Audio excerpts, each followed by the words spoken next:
All right, ladies and gentlemen, welcome back to America Talks Live. We are taking your phone calls. Before we continue, I want you to hear something else that Barack Obama had to say at his year-end press conference today. Around the world, from reaching the deal to prevent Iran from developing a nuclear weapon, to reestablishing diplomatic relations with Cuba, to concluding a landmark trade agreement that will make sure that American workers and American businesses are operating on a level playing field, and that we, rather than China or other countries, are setting the rules for global trade. We have shown what is possible when America leads. And after decades of dedicated advocacy, marriage equality became a reality in all 50 states. There you go. Just thought you'd like to hear that. All right. There was also an off-the-record session that the president had the other day with reporters. We're going to get to that in the next segment. Wait till you hear his reasoning, off the record, for why he won't send troops, ground troops, to defeat ISIS. Okay? Wait till you hear it. And wait till you hear what he said about why he seems detached in his response to the terrorist attacks in Paris and San Bernardino. You will not believe what you're going to see and hear. All right, back to the phones at 877-NEWSMAX, 877-639-7629. We have Joseph from Delaware. Hello, Joseph. Hey, how you doing? The first state calling. Yes, sir. Thank you. Well, I just saw this speech, and I was wondering, how complicated is the impeachment process to begin? I mean, this is a joke, right? Well, you're not going to impeach him on the speech.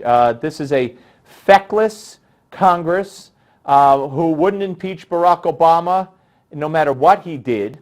A Congress that today, in overwhelming numbers, with overwhelming Republican support, passed the spending bill, the budget deal, which funds Planned Parenthood, which funds increase in Muslim immigration, which funds Syrian refugees, which funds sanctuary cities.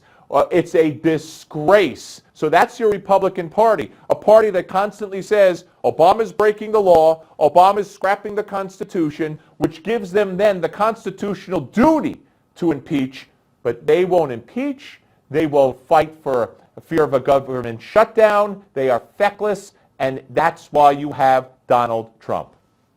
Yeah, I mean, that's what it's got to start somewhere. Start from the head down and work your way, from the head and work your way down. That's the best way to do the economy.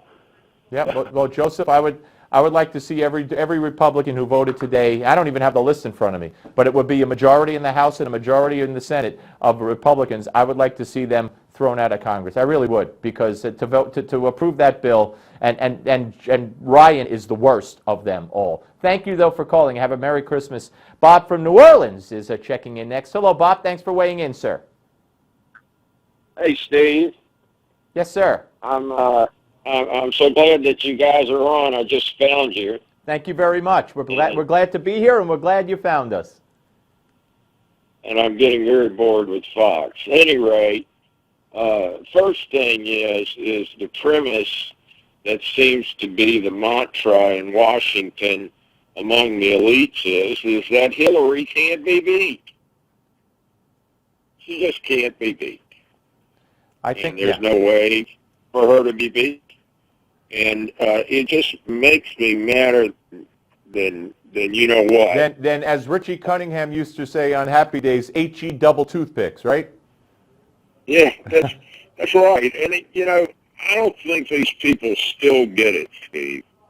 We're mad as HE-double-L, and the Republican Party is mad. I've never seen people so mad at this Republican Party and so mad at what has happened during this time. It's like, why do we even have them in Congress, Steve? Well, Bob, I think you're exactly right. You've expressed the frustration. You've expressed my frustrations and the frustrations of millions and millions of people who fancy themselves Republicans. As for Hillary can't be beat. First of all, if the media, every time they would mention her, would say Hillary Clinton, who is under FBI investigation, which she is, that would go a long way into beating her. But also, you got to understand, the latest numbers today, 34% of Americans believe Obama is doing a good job protecting the country from ISIS and terrorism. 34. Hillary is no different from Obama.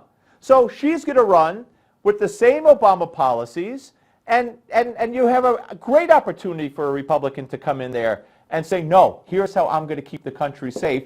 And I believe America will be with the Republican, especially when it comes to national security. Thank you for the call. Merry Christmas to you. Danny, weighing in from Virginia. Hello, Danny. Thanks for calling, sir. Thank you. I appreciate it. And what's killing me is Obama.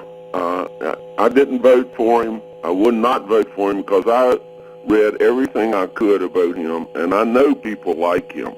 And they hate this country, and they do not like anything that this country's ever done. And they don't understand because they think the world started when they were born. And it's just driving, I mean, it's completely out of the, I mean, I think these Republican guys, the last 5 or 6 of them, including What do you want them to do? So you want some to drop out? Is that what you're saying? yeah, just drop out. Yeah. Well, Just drop out and make way for Trump or Cruz. Rubio or Cruz. Yeah. Hey, Danny, did I sense a little Canadian there? No, that's Virginia, and that's real Virginia. Oh, okay. Because you said oat, and that reminds me of hockey players. But anyway, they also say the organization. But anyway, Danny, here's the deal with what you're talking about. I don't know if they're going to drop out or not. As far as Obama, I could give you 2 examples that are recent, and it's all you need to know about Obama. While the bodies were still laying in the theater in Paris, he released terrorists from Gitmo. Okay, less than a day later after the shooting. That's number 1. Number 2, the other day was the 150th anniversary of the end of slavery here in the United States. We fought a civil war to end slavery. We were the first, Western country, Western civilization to end slavery. And what does he say? We have to remember our original sin because our problems still exist today. That's who he is. And when he was running, his wife said, we're a downright mean nation. That was in 2008. That's what they think about us. Have a Merry Christmas. We're coming back with more America Talks Live.